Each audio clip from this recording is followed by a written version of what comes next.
92.5 WFSX FM Estero. This is a special 92.5 Fox News Town Hall meeting discussing school security, safety, and guns. An exclusive presentation from the smart voice of Southwest Florida. 92.5 Fox News. Trey Radel here. Before our town hall, I want to update you on some breaking news coming out of Miami. A pedestrian bridge stretching across the street on the Florida International University campus collapsed at about 2 o'clock this afternoon. Now, this area is where US 41, which we're all familiar with, ends up from our coast and into Miami on the street, often referred to as Calle Ocho. There's no number on fatalities coming out of Miami-Dade yet, with the exception of hearing that several have been injured and multiple fatalities. As many as 8 cars were possibly crushed underneath that bridge. If that breaking news is updated, we will bring you the latest right here. What this really means is South Florida is now facing a second horrific tragedy. We have this today, and of course the Parkland shooting, which is exactly what brings us here together. Tonight, we bring to you this special radio town hall. Before me right now, a huge array of people, including law enforcement, legislators, students, educators, and more. I sit alongside Daybreak host Drew Steele as we bring you this town hall on safety, security, and guns on school campuses. Drew, it's good to have you here tonight. Thank you. And just so that everybody is aware of how many people are here, and rather than count, if you would all just say hello at the count of 3. 1, 2, 3. Hello. Yeah, there's a lot of people in the room with us. And we are so grateful that you are here and an opportunity to speak about this.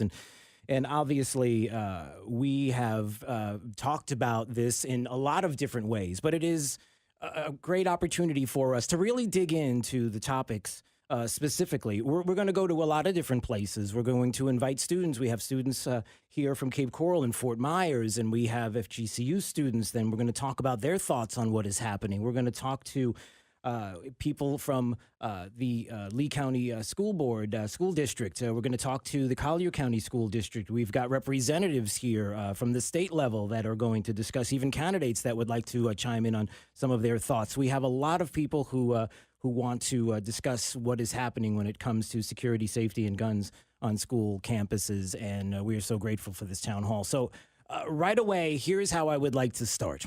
I'd like to start with the students. I think that would be a good thing. So, Dalton, you have the microphone, okay? And let's go to Zach. Zach Rothman is the editor-in-chief of the Eagle News. And, Zach, I'm so glad to see you. How are you, my friend? Doing well, thank you. All right, we got to turn that mic on. Is that mic on over there? Let's just double-check and make sure. And go ahead and give me an okay there. All right, let's see.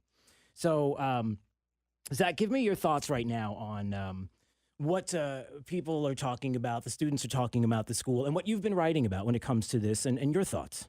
Yeah, well, we've definitely noticed an uptake in political activity, really since the election, but also really since the Parkland incident. There was a candlelight vigil on campus that turned very political very quickly. I know a couple of students that were there and spoke and are now leading movements to kind of curb the legislation that would be placed upon them. And next to you is, go ahead and introduce yourself. My name is Shane Broadstone. I'm a political science student at Florida Gulf Coast University. And to kind of go on the same question that you previously stated, I think that this generation is kind of the first generation to really grow up in a society where mass shootings and school shootings have become commonplace. It's really something that students in schools have to think about. And I think that we feel that efforts being taken by legislators, by the rule makers, by the adults aren't really being impactful enough in solving the problem at hand. And Max Slafer, I think I said that in his name right. He'll correct me if I'm wrong. No, sir, you are correct. All right, and he's one of the organizers of Southwest Florida March for Our Lives. He is a student, and what are your thoughts when you talk about, for example, even the walkout yesterday and what is coming up? Tell me about what students are saying to you. Well, ever since Parkland, there really has been a huge uptake in political activity across our campus. Students are energized from all across the political spectrum, and we've been engaging in conversations with one another, and students have become student activists recently.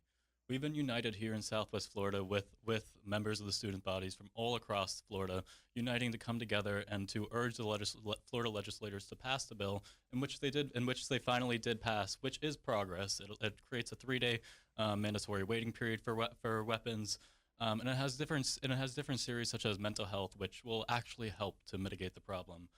So since Parkland, students have been activists, and we're continuing that activism. As you stated before, we have the March for Our Lives coming up on March 24th.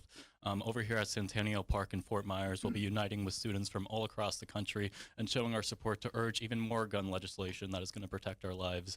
As the students from FGCU was stating earlier, this is a unique problem to our generation. Ever since Columbine, mass shootings has been commonplace in our schools, and it has been on the thoughts of every single student in the United States. So this is something that is dear to our hearts, and this is a movement which we are not going to stop. And it's Galia, is that right? Yes, It is. All right, Galia. And Galia is a Cape Coral High student. Galia, your thoughts? Well, I think that ever since the Columbine shooting, like Max has been stating, but also recently with the Parkland shooting at Stoneman Douglas High School, students have just become so politically active. And I think that they really just desire some type of change. And I think that the legislation that the Florida House and the Senate and Governor Rick Scott signed recently definitely provide a foundation for the type of change that students really desire. And I think that right now the issue is more of enforcing that legislation and looking at any loopholes that the legislation might have left out, might have not addressed fully. But I think it really does combat all of the factors that have led to all of the mass shootings that have occurred, not only in schools, but mass shootings in Las Vegas or in the Orlando nightclub. So such as mental health, gun reform, and also it also addresses arming teachers and other factors that it's really an issue that has so many factors that really need to be addressed. Galia, if I may, since the Parkland shooting, what has the atmosphere been like simply walking into a public school in the state of Florida? What is the feeling there? I think that students are much more aware of their surroundings. I know that the day after the Parkland shooting at a local high school, North Fort Myers High School, a fire alarm actually went off, and it terrified many of the students that were attending school at that moment because, similar to the Parkland shooting, it was a fire alarm that instigated the shooting there. So I think that students really are so much more aware of everything that's going on politically, but also within the school itself, and they really desire more school safety. They want to be able to go to school and not feel like they might lose their life that day. Well, let's do this. I know we've been talking about the legislation. We just happen to have some state representatives here with us. We have Representative Byron Donalds, who's standing next to me, and Representative Bob Rommel. Why don't we give the microphone to Byron Donalds right now? And you know, you're hearing the students talking about the legislation and what was passed. And as you have talked to students, certainly you were talking to students there. You've been talking to many here. Your thoughts on what the students have been talking about, and the legislation itself, and how do you feel will be as we move forward with it? Will it be effective, and in what ways? And how do you feel? Well, first of all, overall, I think the legislation that passed both chambers, signed by the governor last Friday, is a major step in the right direction. I think we're going to cover a lot of things with respect to mental health funding, aspects of school hardening, which are needed, additional funding for school resource officers, the creation of the school guardianship program, which my colleague, Representative Bob Rommel, actually had a bill sponsoring in the House before the Parkland shooting occurred. The one area that was probably the height of most contention, especially in the House chamber, was raising the age for purchasing any weapon, whether it be a shotgun, long gun, AR-15, etc., to the age of 21. So I think that most of the provisions of that bill are actually going to go a long way to helping to prevent disasters like this from happening. One of the things that I think all students in our state, but virtually around the country, to also understand is there were a lot of things that were missed by the local school board, by the local sheriff, by the FBI. There were people who were crying out for help with this psychopath, whether it was his parents, people he went to school with, and all those signs were missed. Even down to actually on the ground that day, where you had not just the SRO officer on the ground, but 3 additional sheriff's officers from Broward County that didn't go and engage the shooter, which could have saved lives. So I think the legislation is a step in the right direction, but we also have to understand that there were things that were clearly missed, that now we've had the ability to have the time to go in and do the investigations, which are still continuing to see what really needs to happen going forward. And Bob Rommel is here as well, District 106. And Bob, your thoughts on what Byron said and somewhat of what the students have been talking about. Drew, thanks so much. And I really want to put a big thank you out to the students here and the students all across the state. If it wasn't for them, if they didn't act, if they didn't stand up, if they didn't let their voices known, nothing may have happened. And truly, you really all have a lot of courage for standing up. And with your help, we've passed good legislation that will truly help save lives. I know a lot of the thought is just on schools. One of my biggest issues are since 19. Hold on, we have a technical. Sorry, we're just getting the microphone set up. Go ahead, you're good, Bob. Great. Since 1950, 98% of mass shootings have happened in gun-free zones. These psychopaths know that there's nobody there to defend you, and we have to do something to prevent that. As Rep. Donald said, in Parkland, the RSO stood down, and that could happen. He's human. He may freeze. The sheriff's officer stood down. Child Services knew there was a problem. They did nothing. The FBI did nothing. That brave football coach, he tried to do something, but all he had was his body. If somehow he was properly trained, properly licensed, he may have still went down, but he could have prevented it or maybe made it less, awful as it was. So with this bill, we will definitely help protect children. Another question we have to ask ourselves, why are so many young people so angry? Why do they want to harm so many people? Besides shooting, why are so many young people doing heroin and committing suicide? There's something going on in our country that maybe with the money here and now that the money the federal government is going to put into mental illness, we can get to the bottom of this. Trey Radel alongside Drew Steele here with this special town hall on safety, security, and guns on school campuses. So we've just heard from the legislators. What I'd like to do now is check in with the Collier County Sheriff's Office, represented here tonight by Chief Hedberg. So, Chief, we've heard a little about the law from the lawmakers. Just generally speaking, how do you interpret the law? How will the sheriff's offices keep up and respond to what's happening right now from Tallahassee as we apply it to our public school system? Well, interpreting the law is not complete yet. It's 105 pages, so we've been looking at it. We have some summaries available. There are some good tools in the bill. It was a valiant effort on their behalf. I think that as a law enforcement officer, we're going to enforce the law, whatever that happens to be at the time. Do you see anything? Can you give us examples of what you see practically happening, or how this affects your relationship with schools, or what you'll be doing? Well, we're fortunate in Collier County, and the sheriff has had a relationship with the schools, and we've had deputies in the schools since the 1970s. And that's not the case in every school district. We have deputies in every school in the county right now. Some of them were not full-time officers. They had more than one facility on a campus, but right now we have somebody in every building, every school facility. So that's going to be difficult to keep up because of the money involved. So, but we're gonna try and figure out a way to do it. The Guardian program that he talked about has a requirement in there for the sheriff to train those people. I don't know if that's going to be implemented in our county or not, but if it is, then we'll provide the training that's required by the statute. Roughly, what is the cost, I wonder? What does it cost when you're talking about an individual to... Well, it's difficult, but we use a round number of $100,000. So with all of the additional costs, the salaries, but vehicles and benefits and everything like that, we have a round number of about $100,000 we use to estimate the cost per person. Yeah.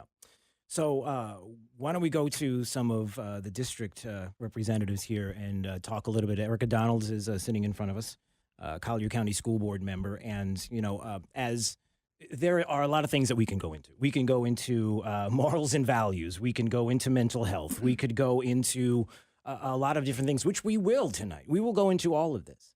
But ultimately, when we're looking at the districts themselves, and you're talking about Collier County, what is your biggest concern when it comes to what we need to do to keep our kids safe in your schools right now? What would you like to see happen immediately? And is there a pushback from some who may be concerned about this notion that a gun in a school equals bad? Just the fact that the gun would be there in the school, no matter if it's somebody licensed who knows how to handle that firearm. Are you hearing people saying things like that? Well, Collier County is very fortunate, as the representative from the Sheriff's Office said. to have a great relationship with our sheriff's office. And I want to thank Collier County Sheriffs because they do keep our children safe every day. And talking to school board members around the state, that is not always the case. They don't have as close of a partnership with their sheriff's office and the amount of resources that are dedicated to our schools. So we are lucky in that sense. And I think when parents find out about that partnership and how many resource officers that we do have assigned to our schools, that has been comforting to them in the wake of that tragedy. Also, the sheriff's office response to the tragedy, when we did have those copycat threats in the days following the tragedy, their response was excellent, and the school district's response. There was a lot of transparency, a lot of communication out to the parents about what was being done, what the threats were, and I think that put a lot of parents at ease. So just that initial hype, if you will, of hypersensitivity to the threats after Parkland, we were able to calm that down relatively quickly because of the protocols that we already had in place and the communications that our sheriff's office have had in place with social media and things like that. Yeah. As far as the bill itself and what is being implemented, how we can continue to improve our safety of our schools, I think certainly the mental health aspects of it, we asked for more mental health dollars from the state because we want to address those things in our schools before they turn into a tragedy like this. So I think that that's definitely going to help the situation. The Guardian program, what I hear from our constituents is that they do not agree with gun-free zones. We live in a very conservative area where people understand that a gun-free zone invites criminals to come in because they know that they're not going to be confronted. I think parents welcome the presence of the sheriff's office and would also welcome a trained professional, someone who is there that can confront a shooter head on when it happens and not 10 or 15 minutes later. So we'll get to that, and we'll get to the quote unquote arming teachers, because I think that's a bit of a misnomer when we think of grandma who's substituting once a week coming in with a Glock on her ankle. Let's though get to, again, in sticking with the actual implementation of this, we also have representatives from the Lee County School District, from Lee County here, the Lee County School District, the Executive Director of Operations, as well as the Executive Director of Lee County Schools. That's Mark Moore and Jerry Deming, respectively. So if we could give them, I'd ask could either of you just comment on how you interpret this legislation and what it means for you, either on a day-to-day basis or what you expect in the years to come? Sure. Thanks, Trey. I appreciate your invite here today, and I truly appreciate the comments from the students, particularly from Cape Coral High School, because we at the school district are listening, and how they feel about their safety in their schools is very important to us. So as you look at the bill, a lot of these things we have already implemented or are already in the process of doing. Similar to Collier County, we enjoy a really great relationship with the Lee County Sheriff's Office. We have SROs in the majority of our schools, and we're working to increase that presence in some of our larger schools, and also working with the local municipality to bring their policing in as well. But as far as what we're looking at in the bill and implementing now is doing some threat assessments, looking at the physical building itself and how we may harden it, taking a look at perimeter security, ensuring that we have single points of entry, and making sure that our processes and protocols are tight. All of our schools do have a school incident response plan. It's unique to their building, but we're looking back at those to see how we can strengthen that. Also, preparedness is very important to us in regards to the drills that we run. We're already implementing lockdown drills, and we're increasing the number that we're doing to increase the preparedness of our students as well as our staffs. So the bill, and we agree, it's a great step forward. We're glad to see that there'll be some funding to help us implement some of the things that we are not already doing. And we're going to continue to increase the security and the safety of our students. It's our primary role, beyond just educating our students, is making sure they have an environment that's safe and friendly for them to learn. Regardless how some of the listeners to this station may feel about unions, there is no question that unions speak and are a voice for teachers. That said, Mark Castellano, the teachers union, joining us now.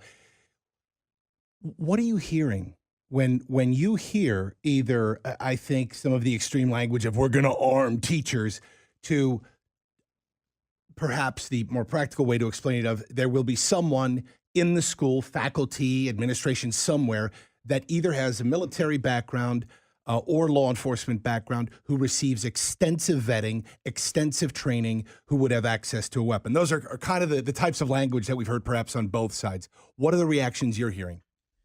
Thank you, Trey. Sure. it's not a one size fits all solution to any of this, and we know that.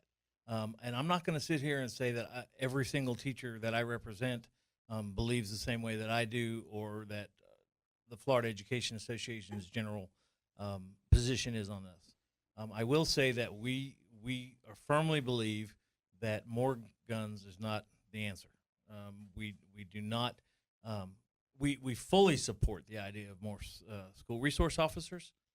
That's the most practical thing to us, is that those people are trained to do this. That's their job. But we want to say teaching is our job, not playing security guard. And that is simply not a position that a teacher wants to be put in. And I would say this, the part of the conversation I have not heard is what are the possibilities for issues that come up? Who's gonna be responsible for that? And I'll just use this example. It's a simple one, but an educator in the school is armed. Let's say there's an incident and a shooter comes in, and the police come in. How do they identify the good guy with the gun as opposed to the bad guy with the gun? We're setting ourselves up for possible real problems in that regard. Who's going to get hurt?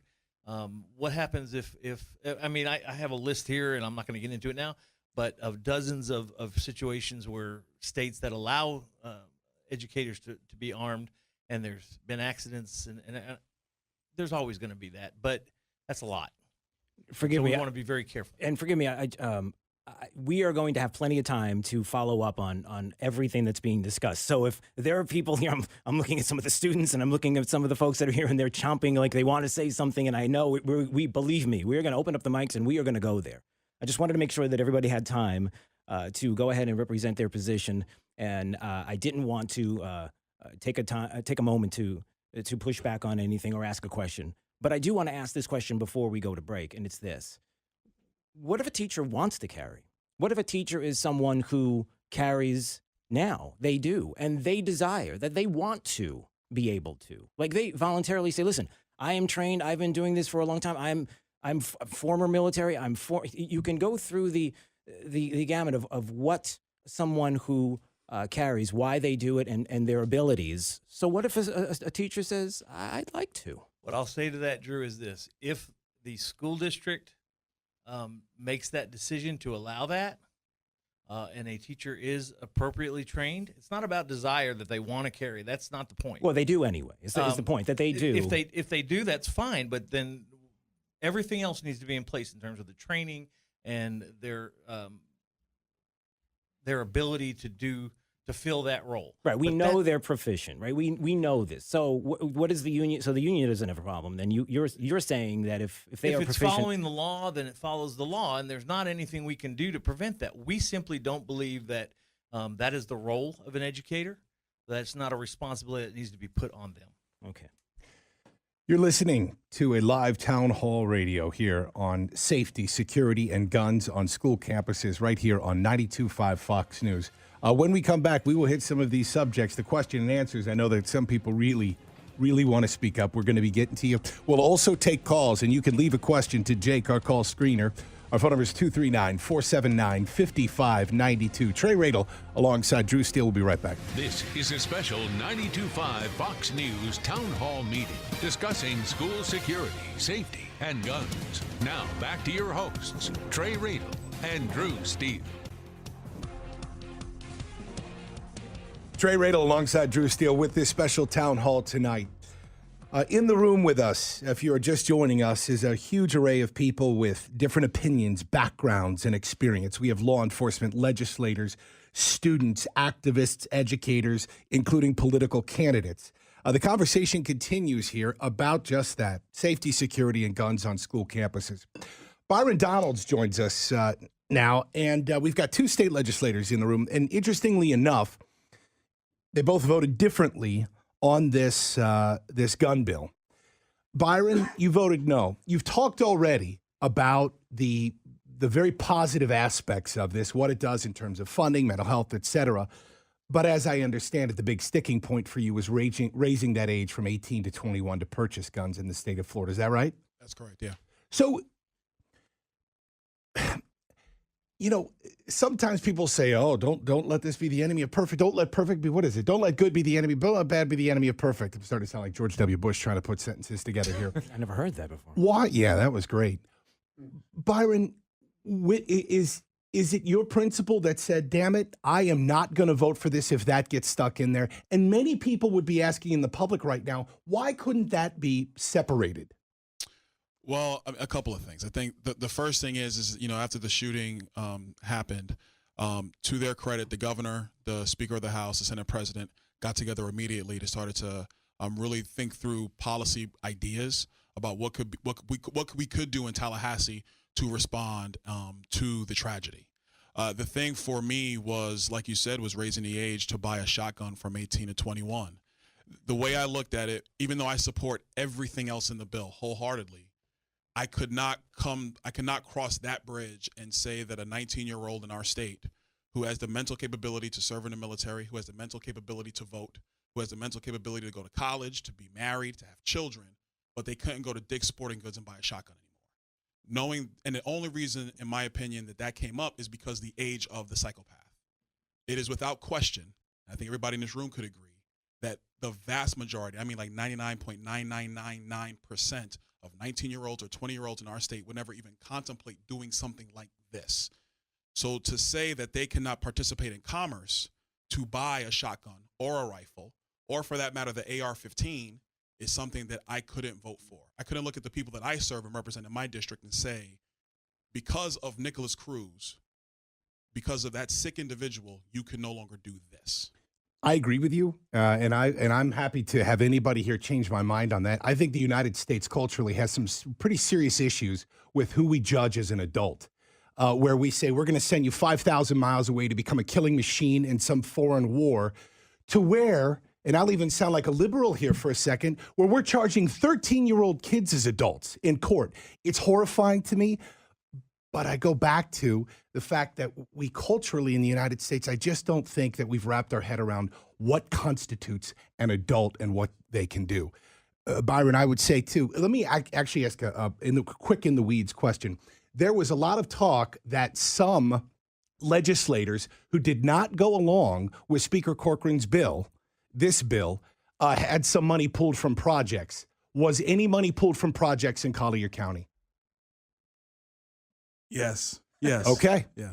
Look, and look, politically speaking, if anybody's ever listened to this show, you know that I am an equal opportunity shot taker with Republicans and Democrats. I'm sorry for the terrible pun right now, but it is very frustrating for the people of Collier County to hear that you stuck with your principle and they're yanking money from projects. We can get to those perhaps on another show.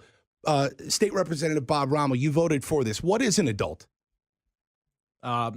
Legally, the adult is somebody who's 18 years old. So why can't an 18-year-old purchase a weapon? Well, that wasn't part of the bill. And, I did go back and look at the Constitution. And the Constitution says that we have the right to bear arms. It doesn't say we have the right to buy arms from a licensed dealer.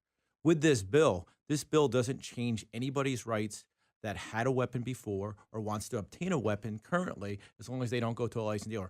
Only thing that we're regulating are licensed dealers. Which is a great point. And I think that is often missed. And that's actually, interestingly enough, reflecting on Byron's language, which is commerce, refusing them participation in commerce. Are there, by the way, no rules changed regarding if someone under the age of 21 is in possession of a weapon? Is that correct, as long as it's legal? That is correct. You can currently possess a weapon. When the bill first came out, I had problems with the age also. And we were debating this, in small groups. And I didn't realize until this that you had to be 21 to actually own a handgun in the United States. You had to be 21 to have a concealed weapons permit. To me, a gun is a gun is a gun. Unfortunately, we're focusing on the type of gun. And if we really want to be honest, the type of gun that was in this horrific accident or tragedy is only used in a very small percentage of homicides in the United States. Less than 2%. April Freeman is here as well. April is a candidate for Congress for Florida's 17th congressional district. And April, you're listening to all of this. You saw the workings there in Tallahassee and what was happening in the legislature and the passing of this bill. You heard the two representatives discussing this. What are your thoughts? Well, thanks for having me on today. It's really an important issue. I'm going to tell you, I have to agree with Bob. I probably would have voted to pass this bill because of the age. Being 21 to purchase a weapon doesn't seem too outrageous to me. I think you have to be 21 to drink. You have to be 21 to do a lot of different things. 21 to buy a gun isn't outrageous. If you look at statistics, kids that even aren't 25 yet haven't fully developed mentally. So, if you've got kids on campuses carrying guns, you're asking for trouble if they can just go buy one. Like Bob said, the law didn't change for people who already own a gun. I think that we need to go ahead and just start moving forward. I think that everything that's happening, the bill that passed in Tallahassee, the fact that, these kids are here today and they're really, engaged is something new. We haven't seen this before, and it's unfortunate that it took a tragedy like Parkland to get everybody involved like this. But I think we're all on the right path, and I'm really proud of the work that they're doing. You can see the frustration of so many people when it comes to, but you can also see the frustration when it comes to the 18 to 21 age and the fact that we voted 18. We do a lot of things at 18. There are a lot of people that are 19 and 20 years old. Let's say you're a 20-year-old a woman with 2 kids, and you're being stalked. I'm telling this woman today, if this were even to go national, I'm telling this woman today that, you know what, you can't go and purchase and protect your family and protect yourself because. So we're not going to see eye to eye on this. No, we certainly no, we certainly won't. And so I think that's a legitimate argument to make on. Well, you can make that argument, but that woman can still have somebody else buy her that gun if she's. But then the law. Then what's the point of the law? Right. Then why are we doing it? But in this, I'd even look. Let me bust your chops here for a second, Bob. I mean, I go back to. We're like, well, you can't buy it in a store, but you go get it anywhere else if you want to protect yourself. What's the point then? But what we're doing is we're protecting kids in school against people like Nicholas Cruz, right? Look at the situation here. The economic situation has changed all across the country. Parents used to be able to work a job, come home, spend the night with their kids, help them do homework. That's just not happening anymore. You've got parents, both parents, if they're lucky enough to have to, are working 1 and 2 jobs on the most part. The majority of people are doing this. And they don't have time to spend with their kids. They're missing key signals, right? So we're relying on schools, social workers, people in the community. But in a lot of point, they all screwed up. Right. They in a all lot of dropped the ball. cases, the system failed. I have an example today, and I want to go to some of the students too, April, and forgive me for getting so passionate about this. I have a story today that nobody is talking about. I brought it up to Trey, and he didn't even know this was happening. Out of the Palm Beach Post, did you know that there was a 17-year-old who murdered a 13-year-old? Slept over a friend's house, murdered the 13-year-old, tried to murder the mother. The brother tried to protect the mother, stabbed both of them. They had to run and call 911. They were able to get away from this 17-year-old. And let me read the story from the Palm Beach Post so you know this was happening. This was Corey Johnson is his name. We come to find out that Corey Johnson not only was looking at terrorist material online and had an ISIS video on his phone at the time of all of this, not only do we find out that this was all happening on social media and all the signs were there, but are you ready for this? This is from the Palm Beach Post, everybody, and this is what frustrates me about this in particular. And here is the line. It's right here. Initially, the FBI who was told about this, the FBI who had the information on this. Initially, the FBI did not want to charge Johnson because he was a juvenile and, quote, believed a redirection approach would be the most beneficial regarding his contact. So in March of 2017, a year ago, March 2017, the FBI got consent to mirror his computer. They knew what he was doing. They knew what websites he was looking at. They knew what he was doing on social media. The system failed him. Absolutely. And that's been the argument of so many people is the system, in the case of Parkland, failed. Right. And so I totally agree. All right, so Max wanted to comment about this. Max Slafer is an organizer for Southwest Florida March for Our Lives. And when you hear this, Max, what do you think about this? Well, I think you're completely correct. The current system is flawed, but the problem is is that we don't know what is wrong with the current system, and that's because No, I think we do. I don't think we do. We don't understand the issues with the communication between agencies. The FBI isn't talking to local law enforcement. There's many issues currently wrong with the current system, but since the 90s, the federal government hasn't had funds in order to research gun violence, so we aren't able to identify what issues are there for us to even address. And then They take haven't steps had money to allot to the CDC to study. Right. to promote for violence. gun control. But since that was No, passed, not promoting for gun that control. was how, simply that was just that was how the study. legislation was passed. The terminology of the legislation was to promote gun control. And since that was included in the legislation, the funding for the CDC that they use regarding any gun violence in America has dropped to $100,000 from multi-million dollars in the past. So that's a clear problem, and that doesn't allow us to see the flaws in the current system. I just want to bring the conversation back to the age limit, in which was Okay, discussed, sure. in which was discussed Yeah. earlier. I'm an 18-year-old. Yep. Before this law was passed, I would have been allowed. I would have been allowed to walk into Dick's Sporting Goods and purchase a shotgun, Which or- is your or assault rifle. constitutional right to do it. I think that I disagree with that. I'm not allowed to drink, and I think that the Well, I disagree with that. So- You're so- 18. You're 18. I mean, at 18, again, we allow 18-year-olds to vote for the most. Sir, but you're powerful- using an idealistic argument. Your idealism is blinding you to the thousands and thousands and thousands of people every year who die as a result of gun violence. When you use the argument that it's everybody's constitutional right to bear arms and that we cannot infringe on that in any way Nobody's whatsoever. saying Wait, that. but Max- Nobody's saying but not Max- infringing Max, anyway. let me make this Dude, comment. Chill out for hold on, everybody. No, I wanna Let's make just this- take this just a Yeah, step down. but- Dude, nobody's being blinded here. course. We're having a conversation. I'm enjoying our Go ahead. conversation. And, I wanted, right? and Max, I wanted to make this comment. We are told that if we were to take away the guns, let's just say we take. I don't think we should do that. Okay, but I want to go back to the system, because ultimately, whether it's a shotgun, whether it's an AR-15, which is just a gun that's all kitted out, it's sort of like taking a 72 Vega and putting all kinds of body parts on it that make it look like a Lamborghini. It's still a Vega. Now hold on, Max. I just gave you an example of how the system failed. Parkland, we know with Broward, the system failed.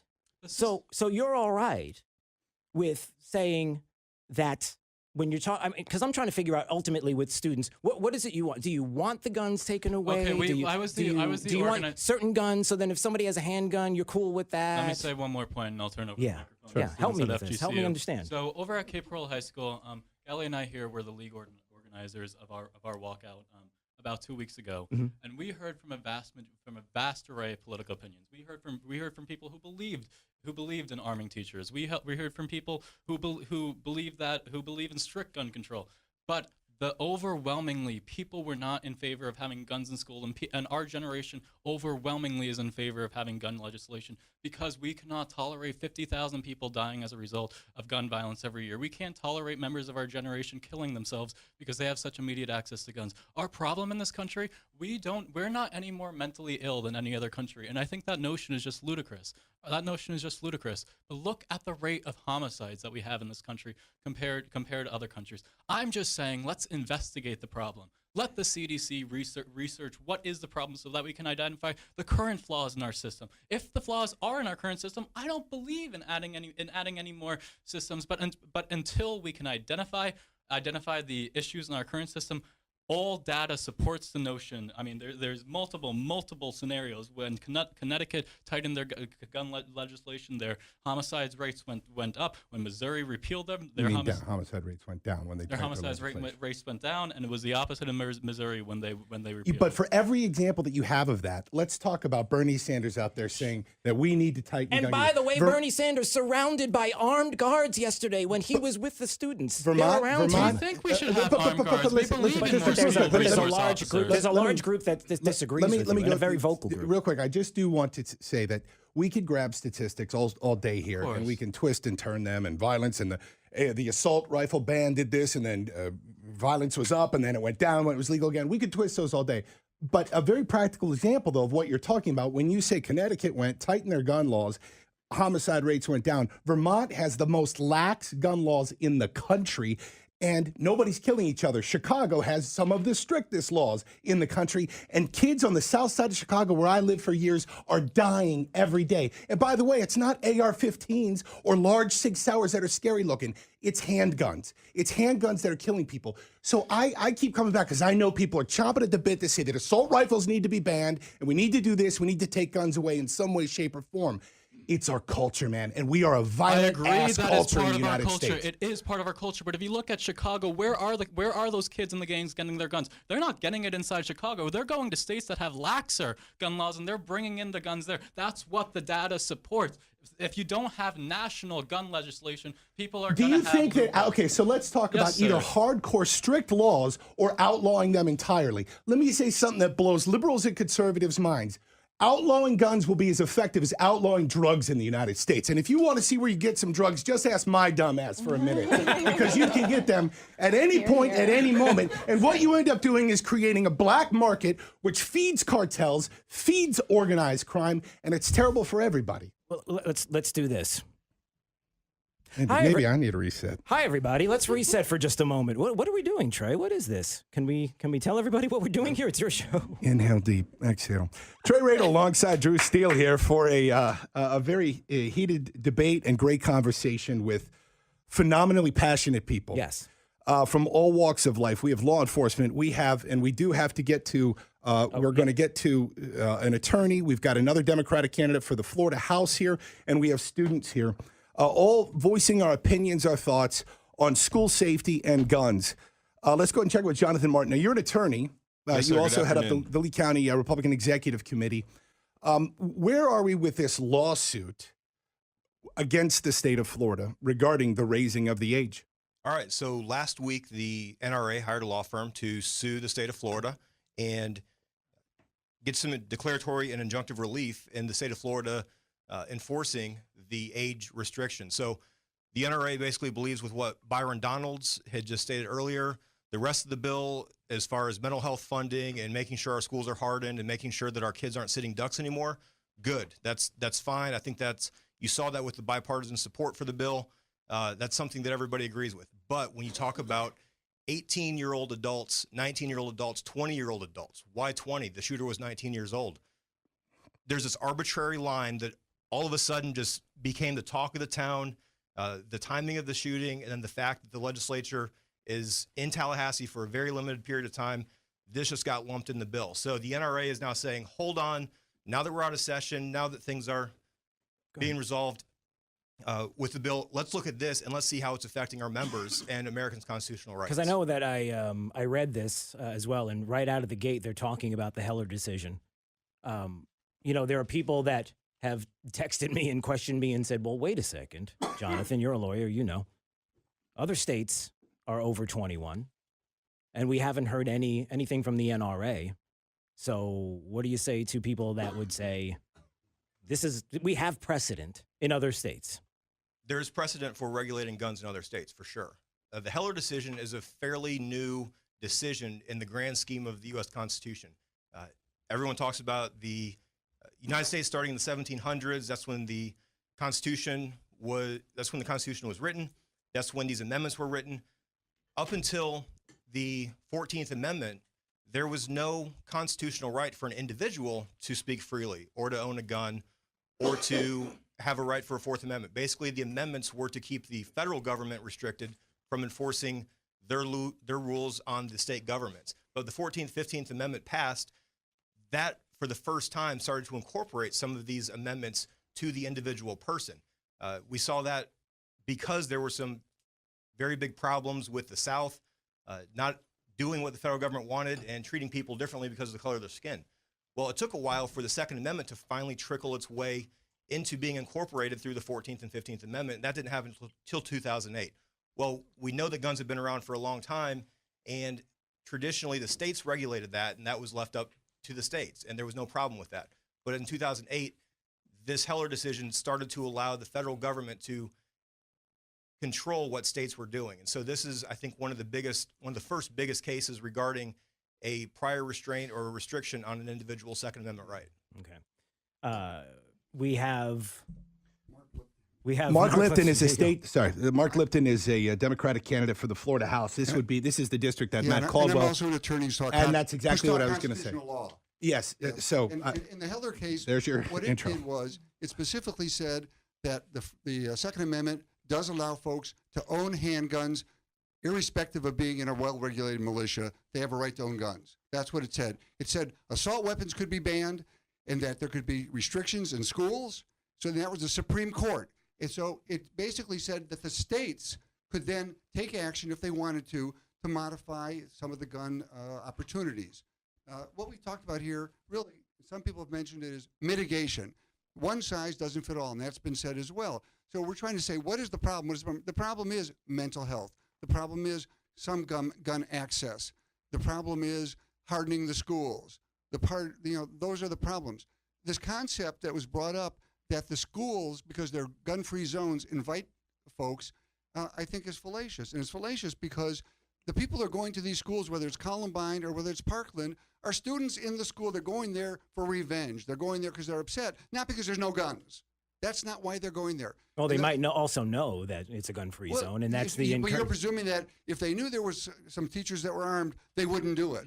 If anything, it could stop them before they do something. It could, or somebody else could get shot by the teacher because only 20% of the I know shots we can throw that assumptions around all day long. Reach their targets. I can tell you that if we're hardening schools, I can tell you that we even know, for example, if we lock students in a room, is that going to be something that could be used? Listen, I don't want to give anybody any ideas. We do. But I'm saying building codes. We have to talk about things like that. Situations with Go ahead. Sure, but I don't want to give anybody any ideas. Your premise, though, practically speaking, and what we have seen, you're exactly right. Yes. These were disturbed, I don't even like to use the word kids, these were disturbed individuals who went in and shot up the schools because they were looking for revenge on what had been done to them, how they felt they had been treated in life. Yeah, but the question about arming teachers, it's a 132-hour program that's done. Polk County does it, and it's a rigorous type of training thing to make sure the teacher, they go through screening, psychological screening. I can't say that it won't be successful in certain instances. Sure. Now, and I can't also say that it may cause some deaths in certain instances. We don't know. But as the students have been saying, we need to do something. And this legislation, everybody here agrees, is a good step forward. There are some flaws in it. The question about the 18 to 21, does it make sense as opposed to really making extenuating background checks? I'd rather have more extenuating background checks, regardless of whatever age they are. That's what I'm interested in, is background checks, as opposed to the 18 to 21. And I do think assault weapons should be banned. Why? Why should they be banned? And what's an assault weapon? What's an assault weapon? Yeah, please describe for us what an assault weapon is. An assault weapon is a gun that's going to shoot more than 10, 20 rounds a minute. More than 10, 20 rounds in a minute. My handgun can do that. Yeah, my handgun can do that. I've got a Glock that I just pop in a magazine and I can. I got a revolver that certainly can do that. Revolver can. And I can probably reload and do it again. What is it, the Glock? No, I can shoot my revolver and load that in 10 seconds and be able to do 10 there shots. Are definitions of assault weapons. What are they? Help us. Help us understand what the definition is. Again, right now, speaking right now as a candidate for the Florida House of Representatives. Correct. This is the big leagues now, man. Yep. You said that assault rifles should be banned. If you become the next Florida representative to represent that district, assumedly you would fight for this, propose this, fight for it. Define an assault weapon. An assault weapon is a rapid firing. What does rapid fire mean? What is rapid fire? Admit it, you don't know. If you do, then I'll give you a break, buddy. I don't know if it's 30 rounds a second or 50 rounds. But we have to define this. I know. Listen, it's the type of weapons that have been used in Mandalay Bay, that have been used in Parkland, that have been used throughout the country. Were they used at University of Virginia Tech, rather? Virginia Tech 32 students were killed in the largest massacre at a school campus. And that guy had 2 handguns. Sandy Hook, 4, and his AR was in the car. So look, here's what we're getting at. What I think, generally speaking, conservatives, and Lord knows I don't speak for every conservative, but people have a problem with that conservatives have a problem with people who go up and run for office and say, we need to ban assault weapons, or even grassroots activists who say we need to ban assault rifles when they cannot define them and don't even know the difference between semi-automatic and fully automatic, or how many rounds goes, or what type of ammunition is in. Then why do we ban the bump stocks? Look, we could talk that again. Yeah, Don't throw a red herring to divert it. Well, it's not a red herring, but I because hear you. that The turns a bump gun stocks, into an I assault have. For me, my personal You don't opinion, even, I you know, don't listen, care. if you look online, you can see people that don't use bump stocks and can do the same can thing use when it it's up when anyway. the way an AR-15 operates and fine, the way but it's bump powered. stocks. You can do that just with the What I pressure said, and against I your used shoulder. the word initially was we mitigate. We mitigate. Banning the type of weapons that the bump stock creates it, and that we've talked about when everybody can review what an assault weapon, a rapid fire weapon is. Wait, let me finish. There's no such thing as a rapid fire. So get rid of the bump stocks. I'll give you Fine, that bump one. stocks out. Cool. What's an legislation. assault weapon? That's in the legislation, isn't it? Yeah, that's in the Okay, legislation. good. All right. So By the way, you can a make it. weapon that fires similar to what a bump stock modified weapon would be should also be banned. We Why agree, wouldn't you do fine. that? Modifying it to become a fully automatic or whatever you want to call it. Again, we're getting into the weeds with semantics and terminology. Well, let's do this. We need to take a break. All right. And when we come back, we are going to hear from FGCU students that are here today.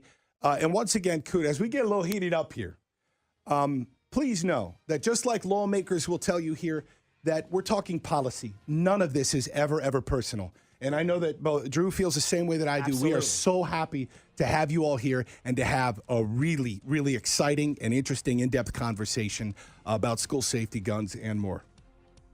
Trey Rade along with Drew Steele. We'll be right back as we continue our town hall here. 92.5 WFSX FM Estero. This is a special 92.5 Fox News Town Hall meeting discussing school security, safety, and guns. An exclusive presentation from the smart voice of Southwest Florida. 92.5 Fox News.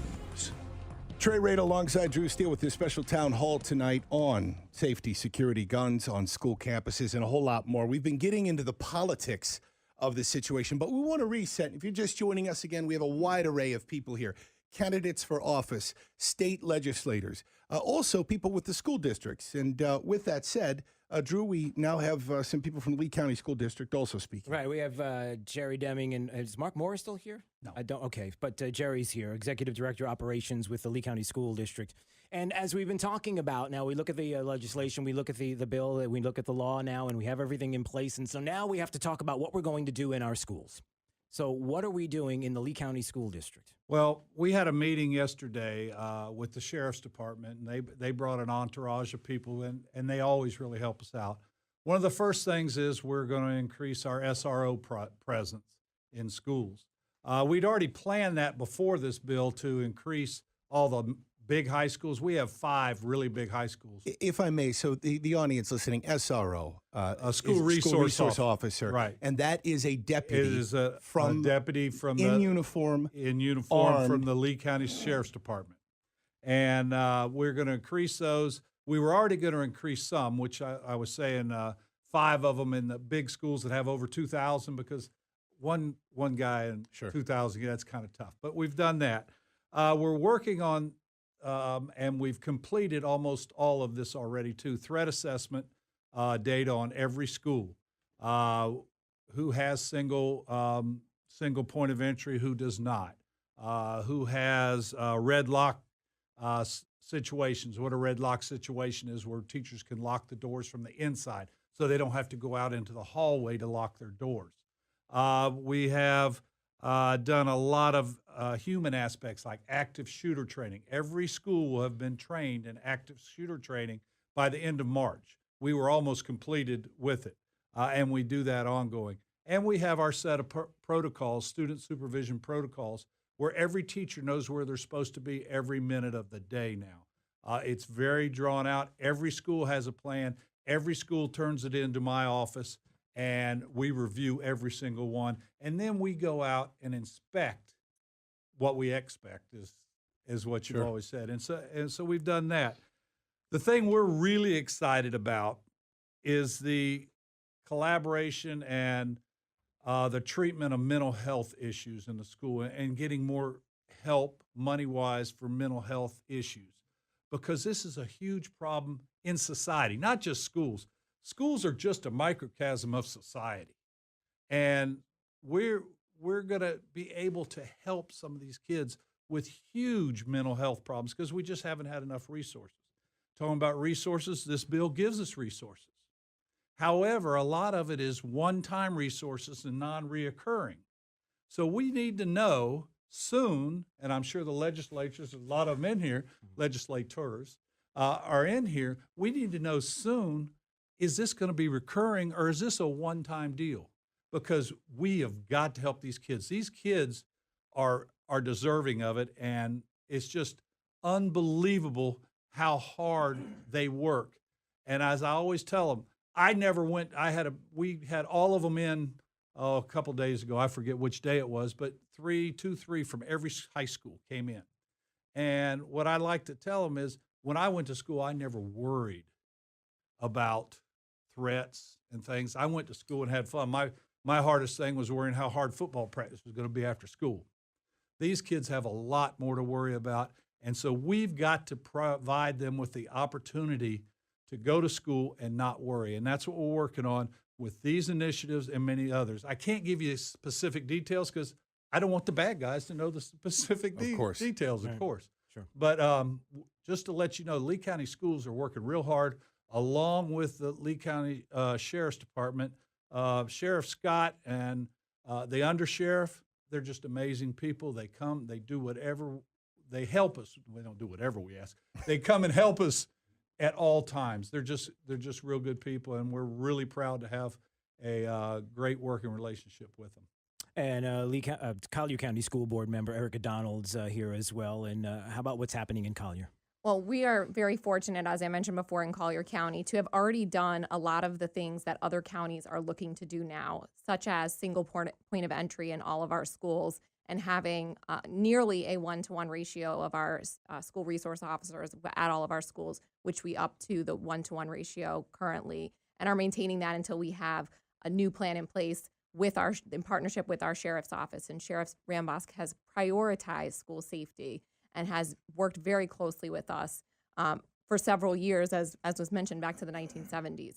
So the things that I'm hearing from school board members across the state that they need to implement, I'm able to say that Collier County has already been able to implement that before this happened. So a lot of the infrastructure things and the older buildings that need to be retrofitted, we've already done that in Collier County. But we're always looking for ways to improve. The mental health funding is certainly going to be helpful. We already do a threat assessment on a lot of situations that come up where we're looking into that individual to see if they are possibly a threat to themselves or others. And we're very conservative about that to make sure that we do it in any situation that something like this could happen. But having that additional funding is definitely going to help increase that program and also help our partnership with the David Lawrence Center and other community partnerships to implement that mental health support. I do want to, if you don't mind, before we get to the students, and I've worked with teenagers for 15 years. My husband and I have been youth leaders in our church, so our heart is for students and for teenagers. So I really appreciate seeing the activism and what the students have done since this tragedy occurred. I do have a concern in what I'm seeing in the messaging from a philosophical standpoint, that the answer to the cultural ills that we see is more government, and that the government can help us to solve these cultural ills by banning things and by making more laws and by more money. And I do have a concern with this generation being so willing within days to give up their constitutional rights or rights in general, and not just talking about Second Amendment rights, but privacy rights are also involved here in order to feel safer. Because frankly, even the bill that was passed in Florida, although I agree with many aspects of it, a lot of it is, I believe, a false sense of security. Because if you really break down what could have prevented the tragedy, you go down every single thing that the government is going to do with more money and more resources and more laws, and not many of these tragedies over the last 20 years could have been prevented by those laws. So I'm concerned from a cultural standpoint that philosophically our young people are getting the message and also buying into the message that more government is going to help them to resolve these issues. So as we hear from the students, I would hope that they would respond to that as well. Well, let's hear from the students. And this is this Shane Zach? Broadstone, political science major at FGCU. Yes, thank you so much. Just to kind of respond to the point that you made, I don't really believe that this is a cultural ill of us being so willing to expand government. Rather, this is something that we've been living through, a fear of mass shootings in our own schools ever since I can remember. Actually, I remember being in middle school. I was in an accelerated program. It was called STEM, Science, Technology, Engineering, Mathematics.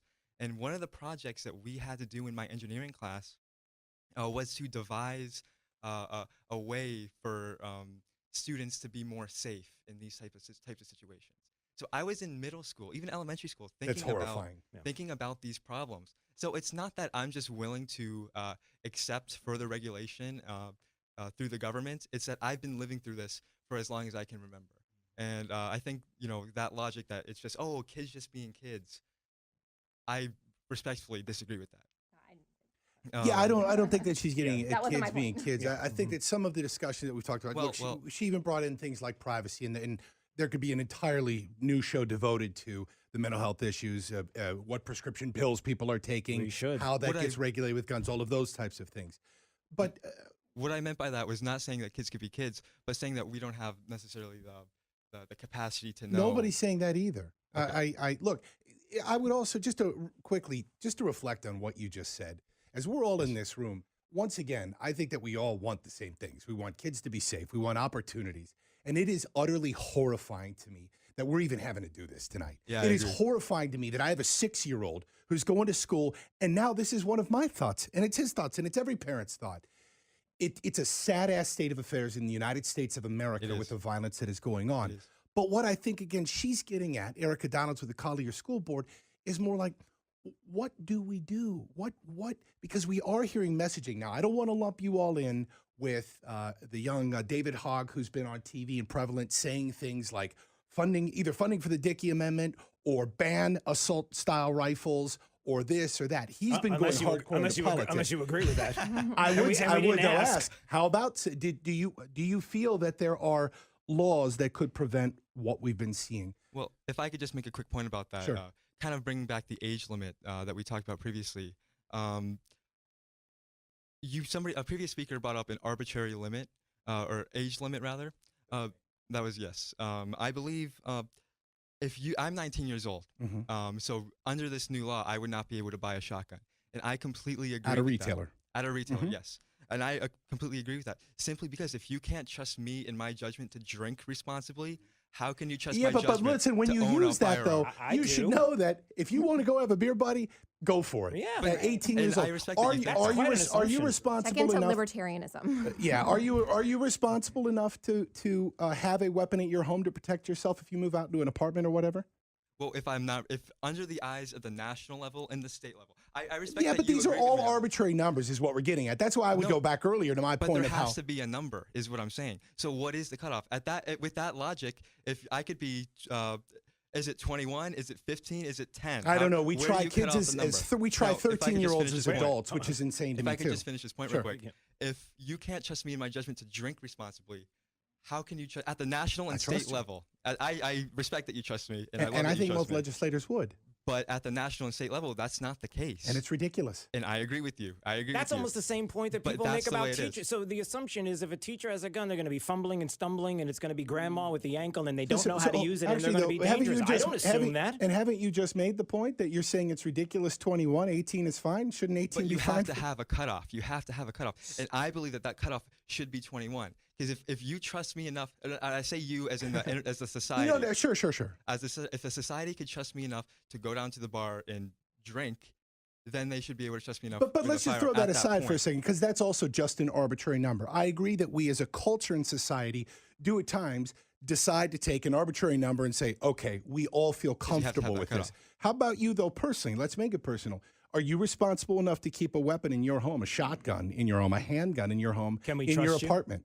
Well, of course, I'd like to say that everybody can trust themselves, but can you trust other people? I'm asking other you. 19 And that's the difficulty. I know that you wanted to speak. What he's trying Wait. Let me turn this on. Sorry. Go Go ahead. No. And Byron wanted April to speak Freeman, as well. candidate for Florida 17. Some people are not responsible enough, and they don't know that until that's they're exactly in a it. position where they're getting ready to commit these crimes. They don't know that they have mental illness. They don't know that they are not responsible enough to go buy that AR-15 or whatever gun they're going to use for their crime.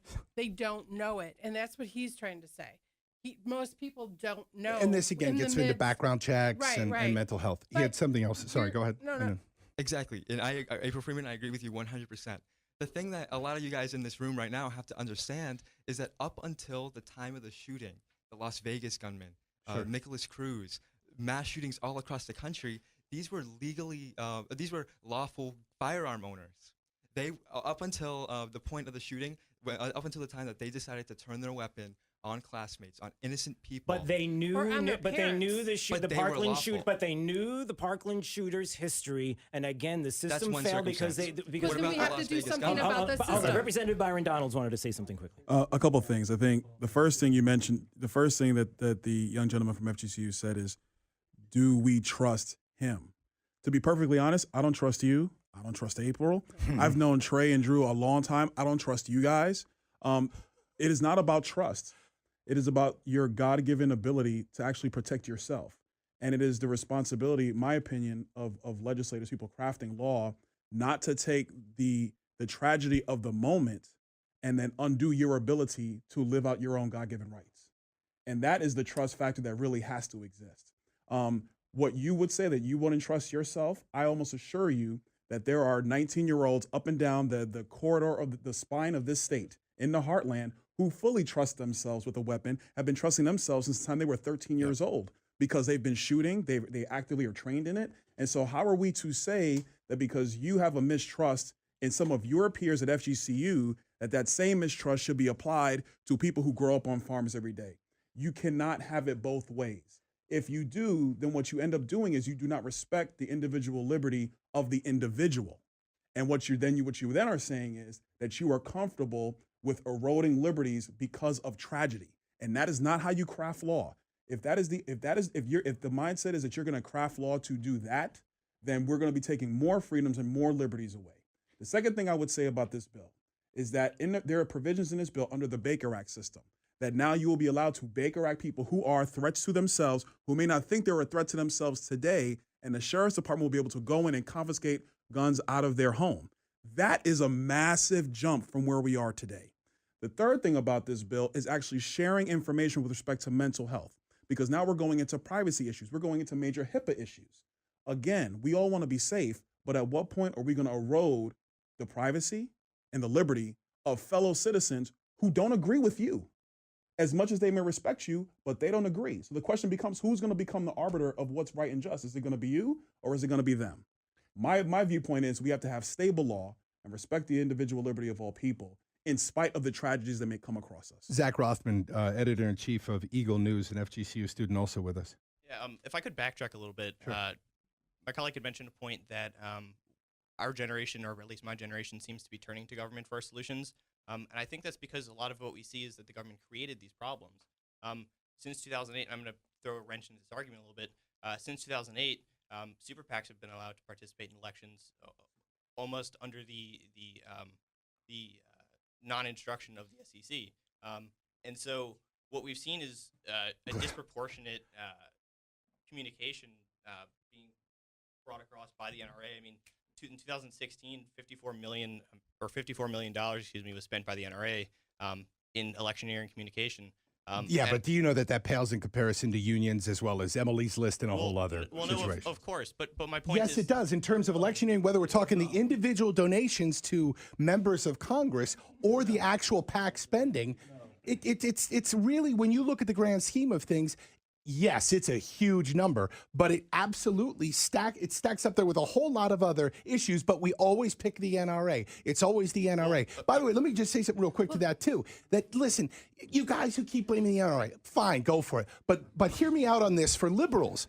Listen, Emily's List is an organization that also spends boatloads of money getting female candidates who are pro-choice, pro-abortion into the United States Congress.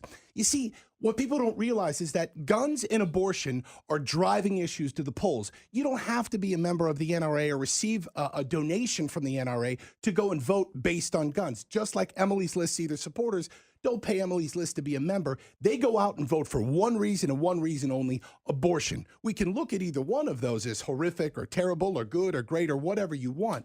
But these are cultural, deep-seated cultural issues in the United States that push people to polls, not a $2,500 check from the NRA or even $54 million in spending. And the point I'm making with the NRA is that in Heller, which had been discussed previously, is that Scalia, who actually delivered the opinion, actually stated in reference to Miller before that the federal government was able to limit sawed-off shotguns and things of that nature.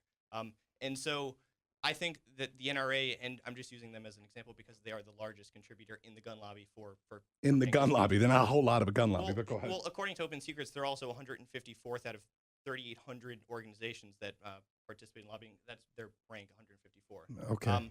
And so I think what we've seen is what does that mean? When you say, see, this is what does that mean to you? My point is that they're diluting the arguments that otherwise people wouldn't be bringing forth. And it's unfortunate that we are here for the reason that the Parkland shooting had happened, and that's why we're here. But we wouldn't be having this conversation unless that happened. And that's the point I'm making. Why? Well, look, go ahead. There's a whole lot Jonathan Martin wanted to comment on something. Go ahead. Yeah, I'd just like to add to the conversation. We have these rights because they were given to us by God. And if you believe in God the way the Judeo-Christians believe in God, that's fine. But these rights are coming to us equally to every single American. And if you have a problem with that, you don't understand the Constitution the way it was written by our founding fathers. And that's all I'm going to say about religion. But ultimately, we have a Constitution. We have a Constitution that left out the First Amendment, the Second Amendment, Third Amendment, Fourth Amendment. Our founders were terrified that something would come along someday. There would be mob rule, and read the Federalist Papers, tell you all about mob rule. A mob rule would come around and force everybody to change their opinions. That's why we set up a republic. That's why we set up elected officials who could moderate what the mob wanted done. We have a Second Amendment because our founders were terrified that the Second Amendment, or that our gun rights were going to be taken away by just some legislator to make everybody feel happy. The problem is we have so many stats that are just incorrectly used to push one side of the argument. If you want to talk about there's more gun deaths in the United States of America than any other country, that's fine. There's also more car accidents in cities that have more cars. There's more horse accidents in cities that have more horses. There's more knife accidents and more knife deaths in places where the knife is the #1 murder weapon of choice. The United States of America is 99th when you look at homicide rate. 99th in the entire world, which is absolutely incredible considering 5 of the top 10 share basically a border with us with no protection. Look at Mexico. Mexico is leading the world. Honduras, El Salvador, those countries right there can send anybody right across our border with no protection whatsoever. And if I hear one more liberal tell me that they want to get rid of our guns and they want to just ban semi-automatic or automatic, I say you must believe that Donald Trump is right and that we have to have a border wall, because I could literally get rid of all of my guns right now. Every law-abiding citizen could get rid of all of their guns. Every criminal could get rid of all of their guns today. By tomorrow, there will be truckloads of automatic military weapons coming right across our border. And if we want to ban every gun right now, let's have that conversation. If we want to have some island country like Australia or like England, and you think that the guns are going to stay out, then let's have that conversation. But you're also telling me that you're going to have a 100% secure border. We are going to wrap this segment up. I think Jonathan did that without a breath. We're going to wrap this segment up from Cape Coral student Galiapino. Sorry, I'm trying to keep all the names straight. And before we wrap this up, I want to let you know when we come back for our 6:30 segment, also in-house with us recently, joining us here in the studio, is an attorney and a Democratic candidate for Florida Attorney General Ryan Torrens, who will join us when we come out of this break. Gali, you have the last word.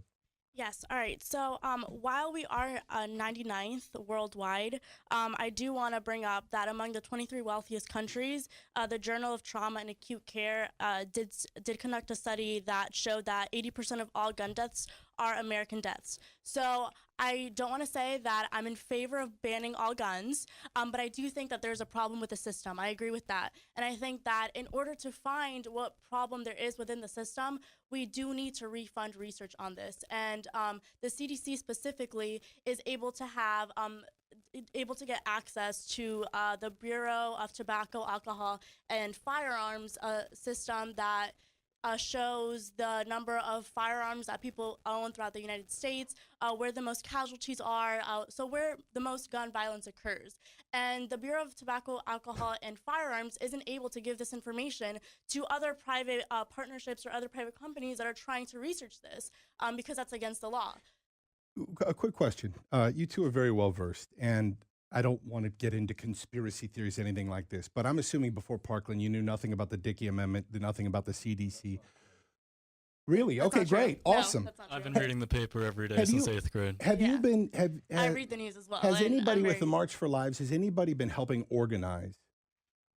It's been a grassroots efforts from students across the county. It is a conspiracy if you're Yes, if you're but gonna, there's- if you're gonna I'm not going there, but there is infer- funding for the one in Washington specifically. Very openly, the funding has come from, my gosh, what Planned Parenthood, Empower, Move On, and all there's very liberal organizations groups. like And that's every why town I think who's young helping. conservatives are looking around like. And you realize that, right? I mean, you realize where the funding is coming from. course, Okay, yeah. so are All these right. organizations that you guys agree with? I mean, do you commonly go to these websites and this is your belief, this is your foundation, your convictions? Yeah, so I am familiar with a lot of the issues that were going on previously. To address that first, and I am familiar with some of the organizations that are funding these marches. But I think that even though these organizations at the core have their own agendas, I think that right now they're funding something that is an issue that must be addressed. So I think regardless of whether at their core they're pro-choice or they're pro other things that people may disagree with that are attending these marches, I think that the point of the march is to advocate for change that is in regards to mental health, whether you believe in arming teachers, whatever, regardless of your opinion, at the core, it is still the fact that there needs to be more legislation on a nationwide scale, and not just legislation, but also there needs to be a change within the system. So whether that be the school district works better with the sheriff's department, regardless of the organizations that are funding these marches, the point of the march is to advocate for this change. And Max, just quickly, one question. This is just yes or no. Anybody approach you to go to the Southwest Florida March for Our Lives? It's going to be downtown, right? It's in Yes, sir. Forest, okay. Anybody approach you that is anti-gun control?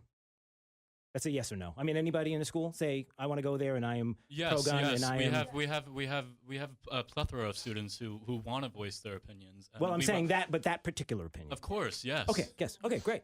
Good. No, it's good to know. Okay.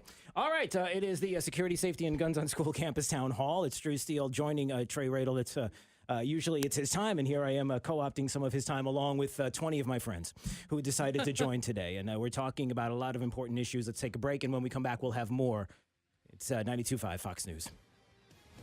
This is a special 92.5 Fox News Town Hall meeting discussing school security, safety, and guns. Now back to your hosts, Trey Radel and Drew Steele.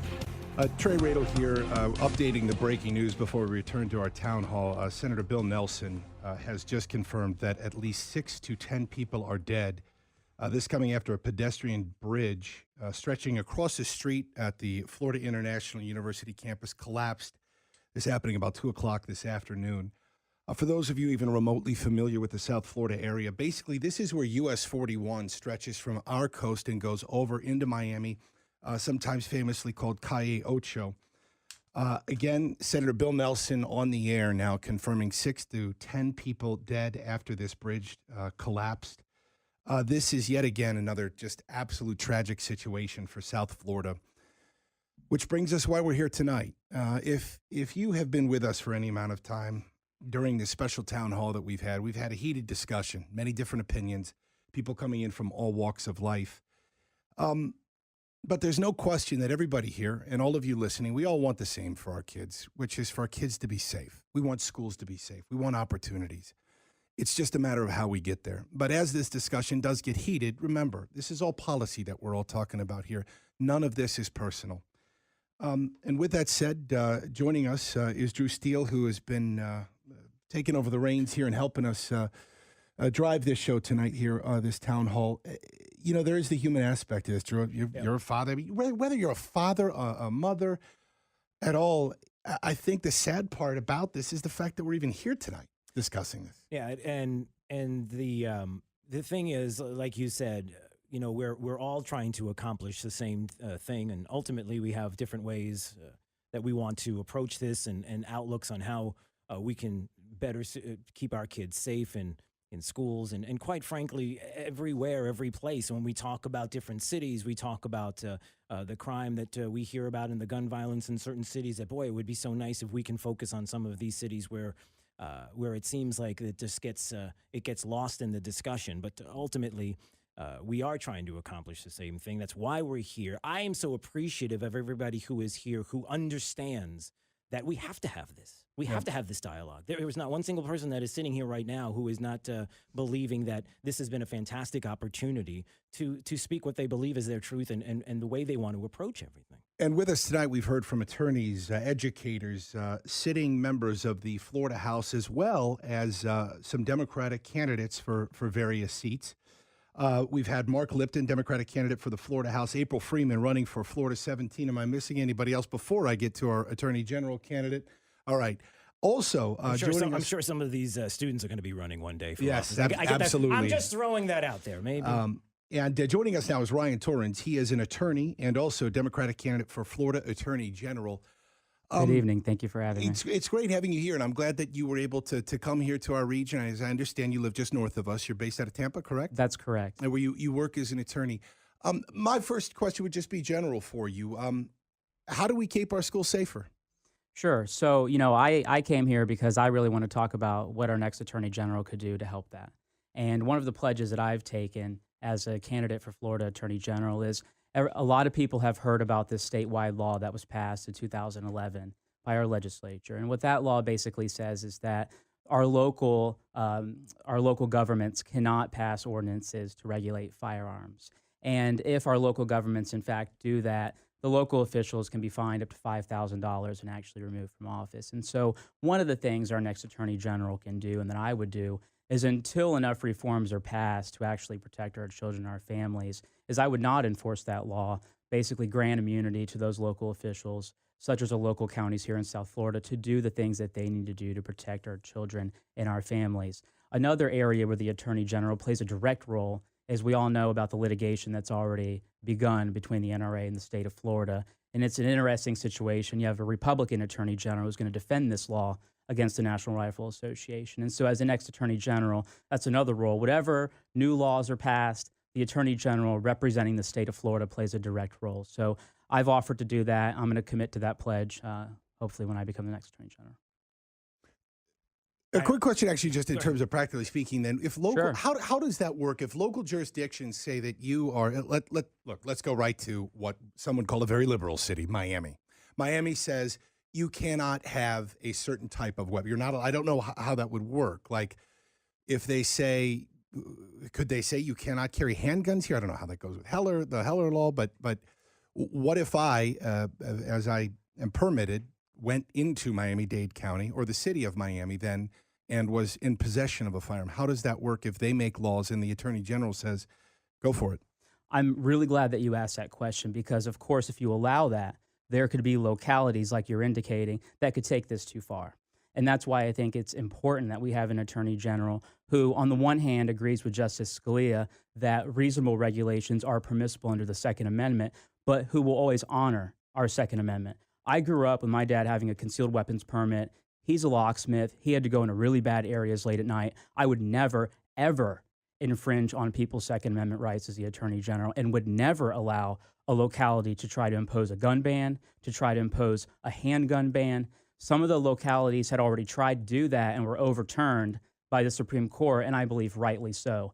I believe in our Second Amendment, and so when I say that I would give the authority to the localities to do this, I mean to pass regulations that are in compliance with our Second Amendment jurisprudence. And a gun ban, a handgun ban, is certainly not going to pass constitutional muster. An assault rifle ban? I support an assault weapons ban, and and I say that. What is an assault rifle? Sure. We'll go through this.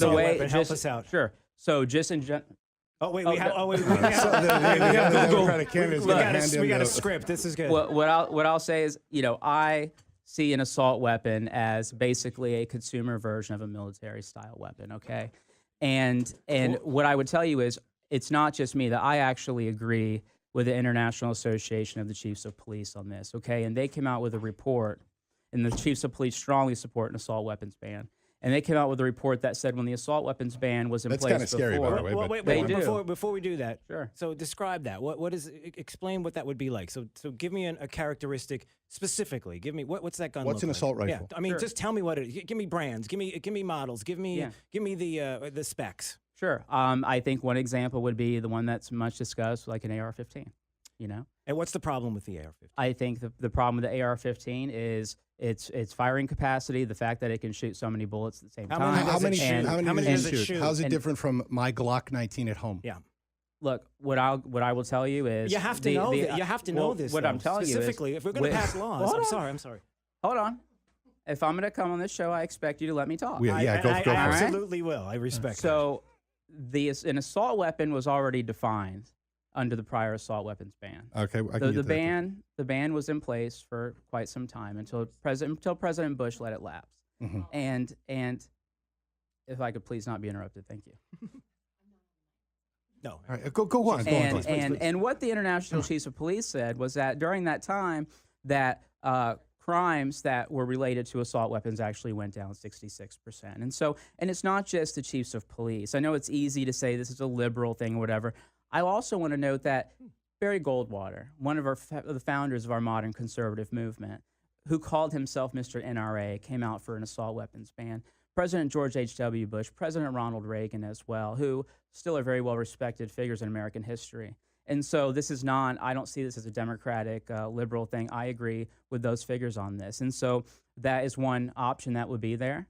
In addition to others. So I would say, if my personal opinion is, if Barry Goldwater were alive today, he would not say that he would rethink about what he's saying. But that's getting in again. Look, I'm throwing on the tinfoil hat like I was with the students here earlier about why people believe that they have the right to own a weapon, which is in fact if there's a tyrannical government.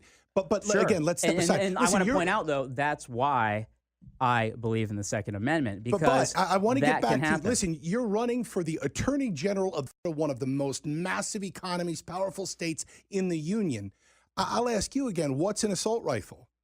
I just told you my definition of an assault rifle, and what I'm not going to do is I'm not going to sit here and get into, well, if it has 23 bullets, it is. But you have to know this. With all due respect, you have to. Already.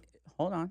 With all due respect, it was already. I gave you my general definition of it, and it was already defined under prior law. Okay, the definition. Listen, we get to the 1994 ban, but you're saying that we revert back. The bullet. I just hold on. I'm not going to sit here. I didn't come here to talk about magazines and bullets. Okay. You came into a gun town hall. I'm trying to explain something to you. We can go back to the definition that was in place under the prior assault weapons ban. Okay, because what the evidence seems to show is that worked. And maybe you disagree with the chiefs of police. I agree with the chiefs of police on the importance of passing this. So you cited the figure of it cut down the violence of assault weapon assaults by 68%. 66 is what the chiefs of police The reality, though, is this. And here's where I'm begging you to convince me otherwise of what I'm about to state here and break my argument. Assault weapons are used in less than 2% of gun crimes throughout the United States. They were used so little for so long that the FBI didn't even keep track of them. So when we look at that, one would say, well, if we're going to ban this gun, this type of gun, this style of gun, which nobody's clearly defined, we can again go to the 94 language, but if we're going to do that, you would think that really what we should be looking at are the guns that are killing people every single day on the south side of Chicago, South Central LA or New York or wherever, or hell, anywhere in Florida. And what you extrapolate from that is if 98% of the gun deaths in the United States are because of handguns, one would say ban those. Why not?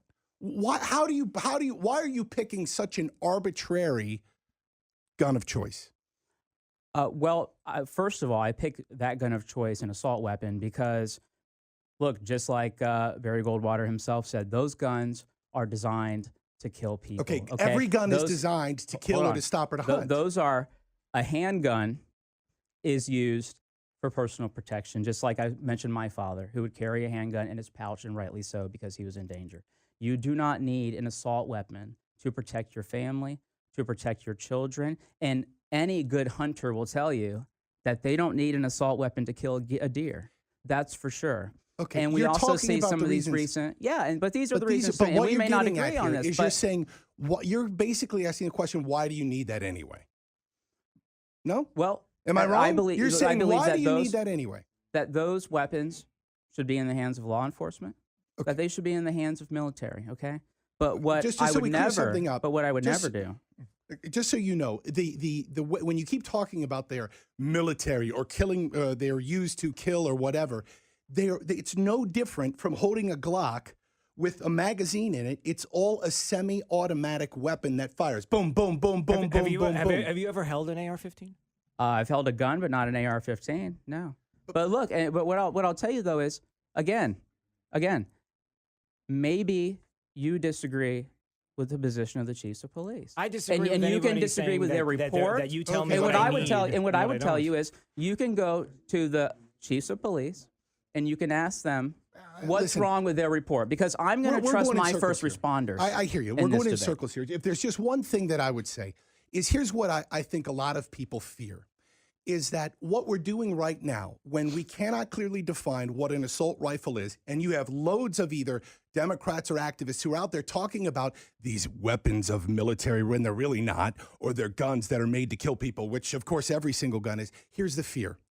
When you start legislating based on emotion because something is scary, what scares the hell out of me is when legislators, people in powerful positions, start doing the same thing to the First Amendment because they don't like it, because it's scary, but it's not based on statistics or on facts.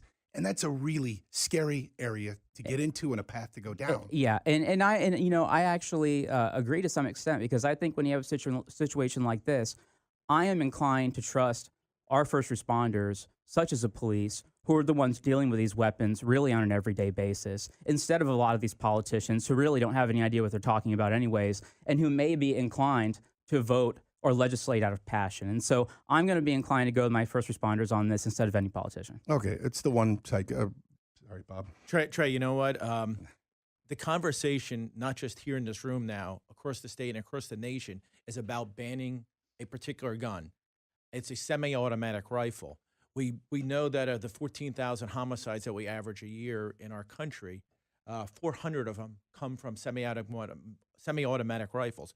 So if we keep having these conversations and somehow this gets changed, there'll be a false sense of security. Oh my God, there's no more semi-automatic rifles. Now we're all safe. We can't have that conversation. We have to get to what's really happening. Something's happened in our country that young people or older people want to commit mass murders on people, and it's not the gun. There's something going on in our country. Today, less people believe in God than they did 50 years ago. Today, more people are born out of wedlock. There's something else going on. Families aren't paying attention to their kids. Their kids are playing video games. Their parents drop their kids off at 7 a.m., pick them up at 5, and never talk to them. Pay attention to what's going on in your community. Don't think that banning some particular gun is going to make you more safe, because you know what? I want my sheriff to protect me. I live in a community that's guards. I want them to protect me. But somebody walks through my door, I guarantee you I'm going to protect myself. Okay, go ahead, Max. Go. By saying a statement like that, you're inferring that the purpose of a gun is for self-defense reasons only. An assault rifle is not meant for self-defense purposes. If anybody here can tell me why you need an assault rifle to protect your home, please do so. I can tell you why. Because someone else will have it. And not if it's outlawed, and not if it's Just like drugs. Just like drugs. Yes, it's the drug argument Just all like over drugs. again. See, what we're saying is, and I'll give you a million reasons. Let me give you a very tangible reason of where things go south real quick in humanity. I know that you may be younger, but you certainly remember Hurricane Katrina. Cops were killing people. Cops were shooting and killing people. A Cat 5 hurricane hits here, and this is not tinfoil hat, hey, this guy's way out there and wacky stuff. A Cat 5 hurricane hits here, and you bet your ass that when people don't have clean water, and they don't have food and they need to feed their little children, that they're going to go find somewhere to get it. And I will protect my family by all means necessary. See, but that's a fear. But then you talked about before about how there was no sense of security when the assault rifle weapon was banned. But if you use that kind of mindset, then and you say that culture is the problem, then why is it true that in states that have stricter gun laws, there's less Chicago. Chicago has the strictest gun laws in the country. How do you come up with that? Do you have disputing data that says that the guns are bought inside the state? That's the problem. Again, you're going back to the black market argument, where I'd go back to utilizing whether we're talking about the war on drugs or a war on guns. The black market, they come from states that have lax gun What laws. by the way, what you're really getting at though now is a complete ban of guns. I don't believe in a complete ban of laws. I believe in strict background checks. That's what I believe in. I believe in the Second Amendment. I believe that people should have the right to bear arms. What about an AR-15? You don't have they don't have the right for that. The purpose of an AR-15 is to kill somebody. What's the purpose of my Glock 19? No, that's not true. Okay. So let's take that apart real quick though. Okay. How can you say that this gun is used to kill someone, but this one is used to protect? Chances of survival from the shot of an AR-15 is not likely. No. Do you know? Okay, now let's get into the actual. Let's get into the actual ammunition itself. The AR, as well as the handguns, actually that Secret Service use, have a smaller type of ammunition. We get to the grain count and all of that. If I really want to massacre like Cho did in Virginia Tech, you get me a Glock and a Walther P22, and those slugs are going to explode your chest. So the handgun is more what lethal. No, you realize there's 9mm. You realize there's 9mm AR-15s. But the purpose of an assault, an assault rifle can disperse weapons, can disperse bullets in a way that a handgun simply can't. No, That's not true. That's not true. It's just not true. It's not true. Any of Well, this. then let's go shoot an AR-15 and see what it Let's does. do it together. Let's do it. April Freeman wants to go shoot an AR-15. Sure. Again, candidate for Attorney General, Mr. Torrance.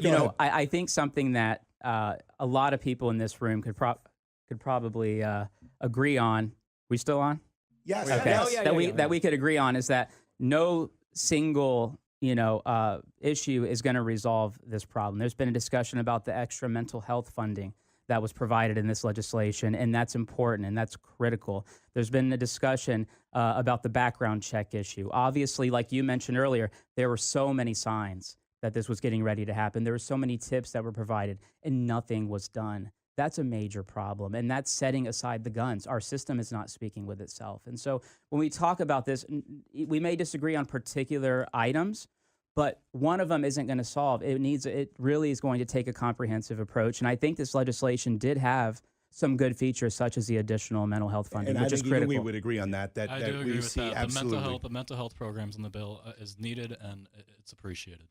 All right, we need to wrap up here. Let's keep maybe some final comments from folks around the room. And we want to allow the candidates to go ahead and plug your website so people that are listening, whether they are liberal, conservative, whatever, can go visit you. I would say my final comment on this is the concern when everybody gets into what somebody needs. It is, frankly, it's none of anybody's individual business to put on another individual what they quote unquote need, which is why we have laws to protect the minority, which is why we have constitutional amendments that protect the rights of the individual, so we don't get into these arguments. The last thing I'll say is I grew up in New York City. I'm not an NRA guy. I'm not a gun guy. And so, but what I do know is the criminals, they always had their guns. And it was the law-abiding citizens of the city of New York that did it. And they're the ones who suffered. Thank you. Thanks for having this. Thank you, for coming.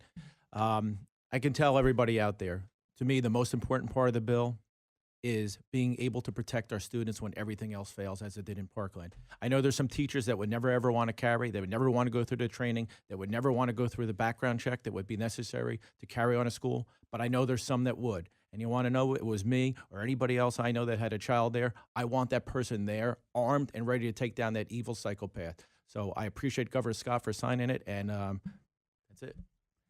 I would just caution young people, don't trust the government so much. Those of us who have been involved in government a long time and bureaucracy, as you can see with this situation and many others in history, individuals should be the strongest thing in our country, not the government. So I appreciate your involvement, and I look forward to seeing your growth in politics. Candidates, your names and websites. Yes. Mark Lipton. My website's www.liptonfloridahouse79.com. And I think everybody in this room agrees that people have a right to handguns and support the Second Amendment. I don't think anybody wants to take every gun away from everybody, but we have to have some kind of common sense regulation. Candidate for Attorney General. Thank you again for having me. Ryan Torrens, running for Florida Attorney General as a Democrat. You can find us on our website at www.ryantorrens.com. Thank you. April Freeman. Yep, April Freeman running for Congress, District 17. I just want to thank these kids for coming in today. I think they're fabulous, and I think as a mother and a grandmother, I'm here to support them because we've really messed things up, and we have to figure out a way to fix it for them and help them fix it themselves. My website is April Freeman, APRILFREEMAN.com. Hopefully you'll go there and take a look. Thank you. Once again, this has been just a phenomenal show. We can tell you just how much we appreciate this from each and every one of you. Been a bit of a heated discussion at times, but something that I know that in my short time of lawmaking that I learned is policy, not personal. To the students organizing this march, while we may not see eye to eye and everything, I know that Drew would say the same. Our air is yours. If you would like to come on sometime, please come in. We're on in the evenings at this time frame. Thank you all so much for joining us for the special town And hall. a happy 15th anniversary to Byron and Erica Donaldson. Yes. They spent their wedding anniversary here with us. We love y'all. Thank you. Take care. Have a great night. Stay safe on the roads.